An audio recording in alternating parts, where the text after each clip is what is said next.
s'appelle Bibi Fock, c'est son Bibi fait bop. Ils font froid dans la vie. Bibi, Bibi, Bibi, Bibi Fock, dans l'Antarctique, le roi des phoques. Bibi, Bibi, Bibi, Bibi Fock, ton amitié, je t'aime le froid. Bonjour, je vais vous raconter une nouvelle aventure de Bibi Fock. Vous pourrez lire cette histoire dans votre livre d'images, mais attention, vous saurez que le moment de tourner la page est arrivé lorsque vous entendrez la sirène du bateau.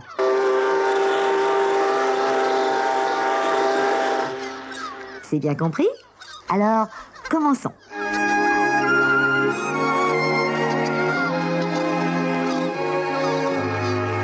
On était au printemps. Le ciel, ce matin-là, se reflétait dans la banquise qui semblait un grand miroir bleu. Bientôt, les glaces seront fondues. Toi, Tommy, tu pourras partir vers ton pays. Ton pays, c'est l'Europe? Oui, l'Europe est un continent dont mon pays fait partie. Tiens, regarde dans ce grand livre. Il y a plein de cartes. On appelle cela un atlas. Oh, que c'est beau! On voit des taches de toutes les couleurs. Bleu, rose, vert, marron. Elles ont toutes des formes bizarres. Regarde, Bibi. Ça, c'est l'Angleterre, l'Écosse, l'Irlande, tout entouré par la mer. Et ça, c'est la France avec ses montagnes, ses jolis fleuves, ses larges prairies et ses champs de blé. Pendant que Tommy feuilletait le grand atlas avec Emma, attentive, et Bibi Fock, qui ne pouvait s'empêcher de faire des cabrioles, le père d'Emma quitta l'igloo. Il semblait soudain soucieux. Humant l'air, il dit: Le temps devient gris. La tempête va venir. Fini le beau temps.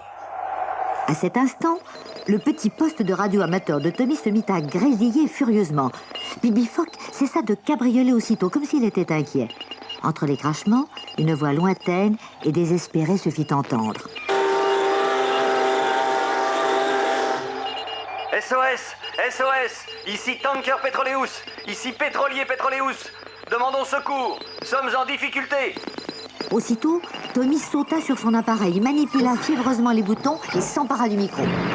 Ici Tommy, je veux dire, Valabi voyageur, je vous reçois très bien, que se passe-t-il? Ici commandant Pétrolier Petroleus! Une explosion à bord!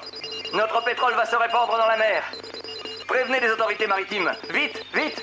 Position 71 degrés 12 minutes de longitude nord, 52 degrés 46 minutes de latitude ouest. Terminé, Wallaby voyageur.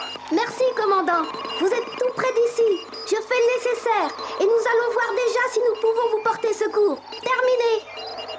Tommy n'avait pas encore posé son micro que déjà Bibi Fock bondissait sur ses nageoires autour d'Emma qui enfilait son anorak.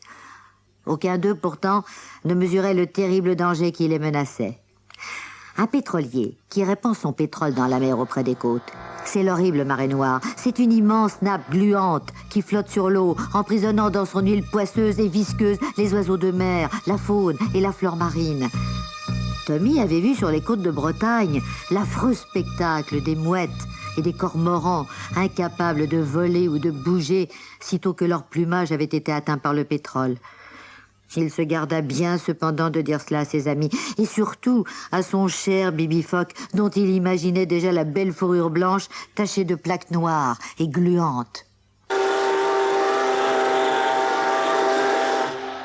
en piste sur les scooters, mes amis, et voyons ce que l'on peut faire.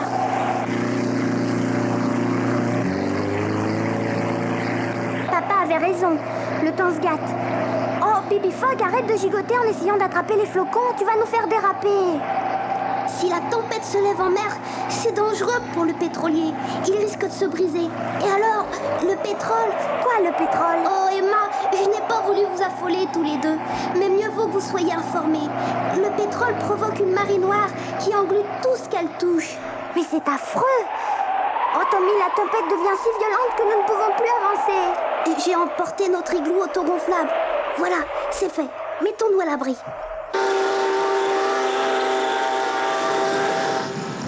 Pendant ce temps, à bord du Pétroléus, les événements se précipitaient. Privé de tout contact radio, ballotté par le vent et la mer, le navire menaçait de se briser par le milieu. le commandant s'approcha le plus possible de la côte, puis ordonna à l'équipage de mettre les canots à la mer.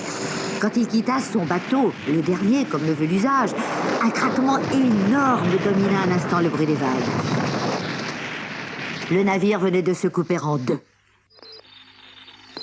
Dans l'igloo gonflable, Tommy essayait en vain de rentrer en contact radio avec le commandant. Ils ne répondent plus. Et dans cette tempête, nous ne pouvons rien faire. Quoi? Que dis-tu, Bibi Phoque? Tu veux y aller? C'est vrai. Toi seul peux encore avancer sur la glace. Laissons-le aller en éclaireur, Tommy. Il est seul à pouvoir nous renseigner. Sois prudent, Bibi Phoque. Et souviens-toi de ce que je t'ai dit à propos de la marée noire. Allez, va.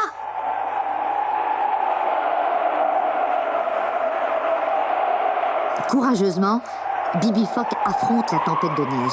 Il avance, guidé par son instinct, au milieu des rafales tourbillonnantes. Peu à peu, il atteint le bord de la banquise et aperçoit au loin les derniers feux éclairés du navire. Il plonge. Mais hélas, le pétrole s'est déjà répandu sur la surface des flots. Bibi Phoque nage un moment sous la nappe gluante, en prenant garde de ne pas monter à la surface. Puis, quand il voit qu'il ne pourra atteindre le navire, il essaie de faire demi-tour au prix d'un effort épuisant pour regagner la banquise. À cet instant, il se sent tiré vers le fond, aspiré irrésistiblement à la suite d'une colonne de liquide noir. Il lutte de toutes ses forces, essaie de regagner la surface. En vain, oh pauvre Bibi Phoque, il est désespéré. Oh, c'est inquiétant. Bibi Phoque ne revient pas. Nous n'aurions pas dû le laisser partir. On dirait que la tempête se calme. Prenons un seul scooter et allons voir. Là, Tommy, là, regarde les canots. Ils viennent par ici. Ce sont les gens du navire. Hé, commandant, avez-vous vu Bibi Phoque? Qui êtes-vous?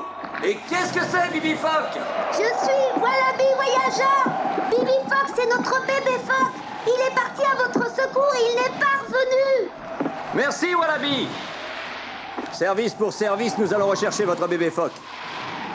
La mer s'est calmée, mais c'est bizarre. La nappe de pétrole a pratiquement disparu. Tout cela mérite une explication. En effet, la tempête s'était soudain calmée, comme cela arrive souvent dans les mers du Grand Nord. Mais ce qui semblait inexplicable était la disparition de la nappe de pétrole. On aurait dit qu'elle avait été absorbée par la mer. C'est à cet instant qu'un marin aperçut à la lumière de sa torche une tache blanche à fleur d'eau. C'était Bibi Phoque qui luttait encore faiblement. Il était collé à la grille d'un énorme tuyau à peine immergé.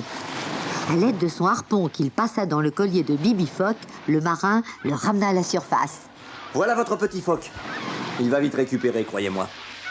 C'est bien pratique, ce collier. Grâce à lui, on a pu le harponner sans dommage. Oh, Bibi Phoque, mon Bibi Phoque, tu es sauvé. Mais que s'est-il passé? Toi qui nages si bien. Je crois deviner ce qui s'est passé, jeune homme. Il y a certainement par ici un personnage malfaisant, sans scrupules. Un vrai bandit. Oh, ça, c'est tout le portrait de Tampon. Oui, nous en connaissons un. Eh bien, je suis sûr que cet individu, avec la complicité d'un marin du bord, a provoqué une explosion sur mon navire. Mais pourquoi? Pour récupérer le pétrole par un système de pompe aspirante à travers un pipeline immergé. Oh, s'il y a du profit à faire, il est capable de tout. Et c'est cette pompe aspirante qui retenait votre petit phoque. Un moment de plus, et il y passait. Oh, si c'est ça, je me vengerai. Oh non, petit, tu n'auras pas à intervenir. Demain, avec l'aide de la police maritime, nous explorerons la banquise et, crois-moi, si nous trouvons ce criminel, il fera connaissance avec les prisons du Grand Nord et pour longtemps. Pour l'heure, il faut prendre un peu de repos et de nourriture.